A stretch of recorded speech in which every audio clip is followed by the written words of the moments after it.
Hey, my Legion, how y'all doing today? I'm here today to review Batman Killing Joke, the movie adaptation of the graphic novel, and I'm going to say right up front, I never read the graphic novel. So I'm kind of watching the movie cold, without having read the novel. And this movie got a lot of hype because of the popularity of the graphic novel, and also because the first DC Comics movie to get an R rating. I remember growing up, for the longest time, the first really major motion picture was Superman back in '79. I remember seeing that in when I was in maybe it was '78. Yeah, '78 or '79, right around that time. I remember seeing that when I was in fourth grade with Christopher Reeve, and those were PG rated.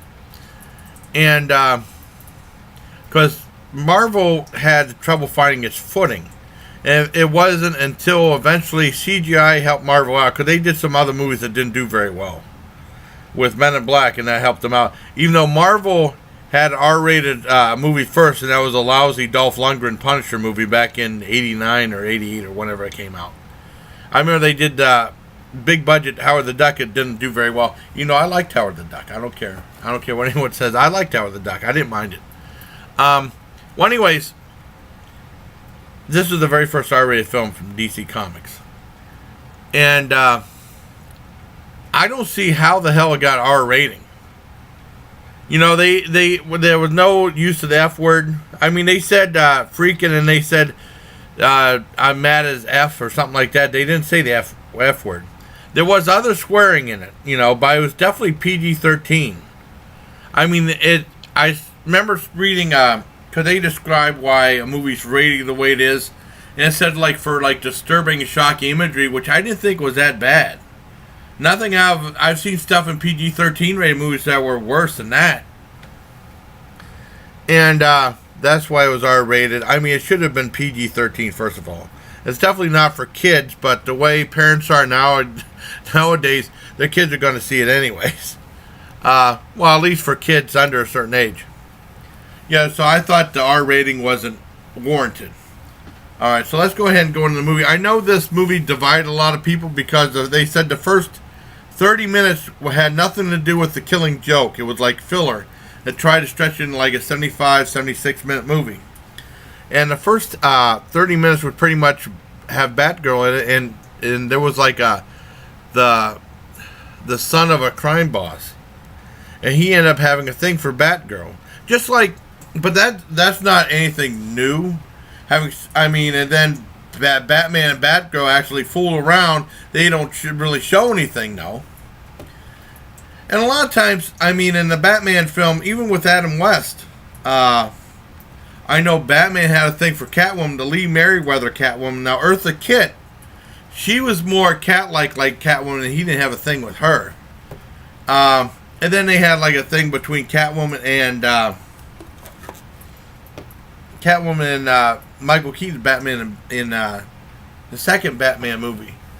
But it was I think someone might have had something for Batgirl in the old '60s. And what? Maybe, I don't remember. I could be wrong about that. But that's nothing really that new. But it doesn't add anything to Killing Joke. I think they did that to flesh out the running time, because the Killing Joke is pretty much 45 minutes of the movie. And but I didn't mind that part at the beginning. I think some people were mad that they went in that direction. I know both Jeremy Jahns and Chris Stuckman said if they could have just made a 45-minute long movie, they should have just done that. But I don't know. I think stretching it out might have been a little bit better, because they're charging you as a Fathom special event. And if you go see it in the theater, they're charging like $13-14. I don't know if people would be happy going to see a 45-minute movie. They should have done more stuff about the Joker if they wanted to, or Batman pursuing the Joker or something. But that's the way it is. And you can tell the part when it ends, the first act ends, and right when the Killing Joke really officially begins in the movie. But I didn't mind that. I enjoyed that, and I enjoyed the Killing Joke aspect of the film. I really enjoyed it real well. I just mesmerized that it was an R-rated film. You know. But it is what it is. I did enjoy the film, though. It was not a perfect film, but I did like it. I know, like I said, it divided some fans. I know on Rotten Tomatoes it was like 50%, the critics 50% like, and like 48% of the audience or 43% of the audience liked it. But I did enjoy the film. I give it 8 out of 10.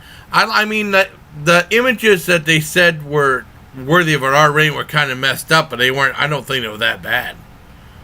You know, not for little kids, but I mean, PG-13 all the way. I'm really mesmerized that it got an R rating. I mean, Suicide Squad had more screwed up stuff in it, and it had to have been right on the cusp of PG-13 and R, but no way should Batman Killing Joke should have gotten an R rating. I mean, if Suicide Squad got R rating, that would make more sense than Batman Killing Joke getting R rating. You know, neither one of them really deserve it. But I give Batman the Killing Joke an 8 out of 10. I want to thank my friend Tony Town for being cool enough to make me a thumbnail. I really appreciate it, buddy. And I don't know. I mean, it made, I guess, screenings at Fathom's events were pretty much packed. It made about $500,000 in the box office just for that.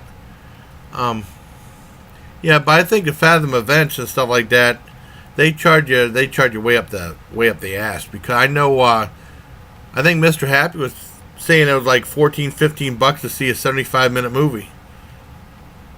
You know, I would skip the Fathom special events, and then I know that they show opera, and just out of the blue, at least they did.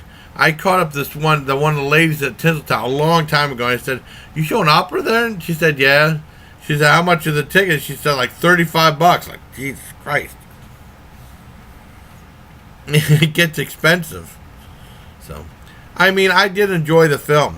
I know, like, some people are pissed off because of that, the first half hour. Most people are. But I didn't mind it. It didn't bother me. I was surprised she had sex with Batman. That was kind of cool. But, I mean, oh well.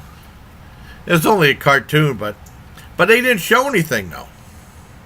They just, I mean, they showed, like, you knew what was happening and they panned up. They didn't really show anything R-rated. There was a little bit of swearing in there, but nothing beyond, nothing R-rated, cursing at all.